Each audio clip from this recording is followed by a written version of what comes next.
Are you sick of running Facebook ads that only work sometimes, but have no idea how to make them work? I'm going to share with you my foolproof method of creating ads that generate leads, sales, and customers every single time, including my ultimate tip, so make sure you keep watching for this as you won't want to miss it. Now, before we jump into the ads, you need to know your audience and your objective with that audience. I can teach you all of the tips and tricks of how to market like a pro, but knowing this first will save you a lot of time and money. Let's take a business like a dance studio owner, for example. Your typical customer is not going to be a 60-year-old male that is interested in hiking. It's going to be a 25 to 45-year-old female with young children. Also think about your radius.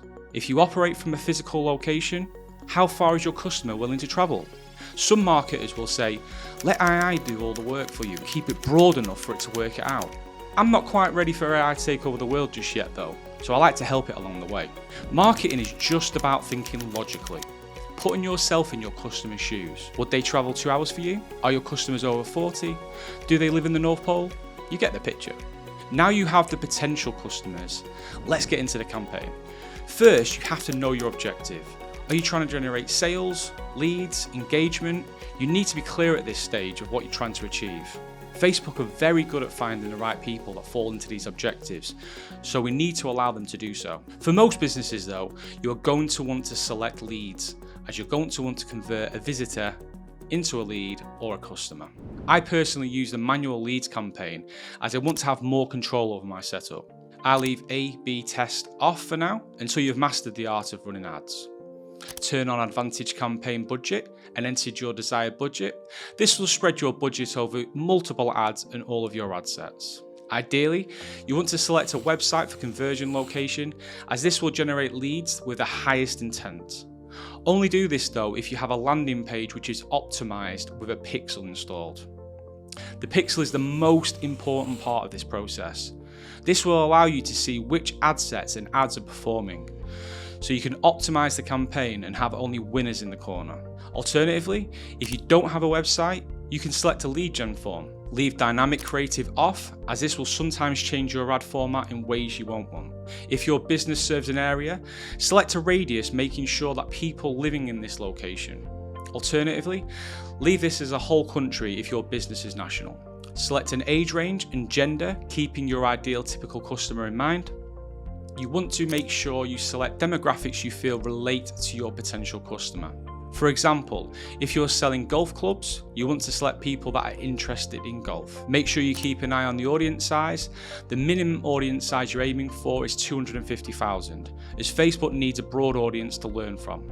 If your audience size is under this, try increasing your age range, radius, or add more demographics, that's fine. Select Advantage Plus placements, and now it's time for the ads. You'll want to start by turning off multi-advertiser ads.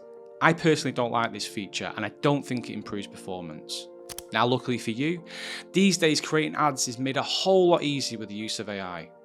You can now create ad content that rivals any professional marketer just by asking the right question. Luckily for you, I know the right question.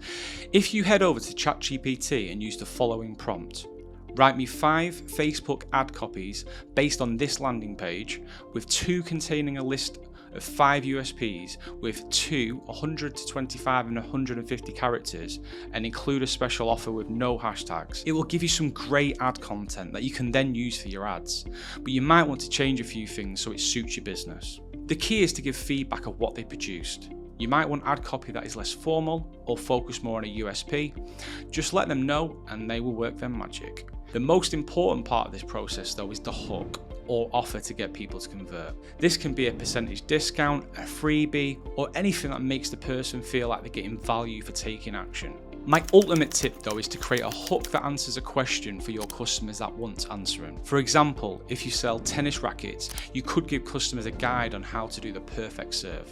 This will convert a much higher percentage than leads than any other type. Now you have the ad copy, simply write the following prompt. Write 5 Facebook ad headlines with a maximum of 40 characters based on the ad copy. I like to use all 5 areas for my content and headlines, as this gives Facebook plenty of variation to learn from. Now we have the content, we need some nice images and videos to go with. You can use your own if your business is visual and has good material, stock images using sites like Pixabay and Unsplash, or using AI like sites like DALL-E. You can also have a go at creating graphics using tools like Canva, but stick to the templates provided for now. The key is to create variety, so Facebook can test them for you and see what your customers want to click on. I suggest 2 types of images in a video. One showing exactly what you are providing, a graphical image or something thinking outside the box, and a short video showcasing your service or product. Ensure your video is a maximum of 15 seconds and that you have a vertical version of the ad to cater for mobile devices, as this is where the majority of your leads will be coming from. By all means, if you are not comfortable with video, you can use 3 images instead. Once all your ads are set up, you'll want to duplicate the ad set.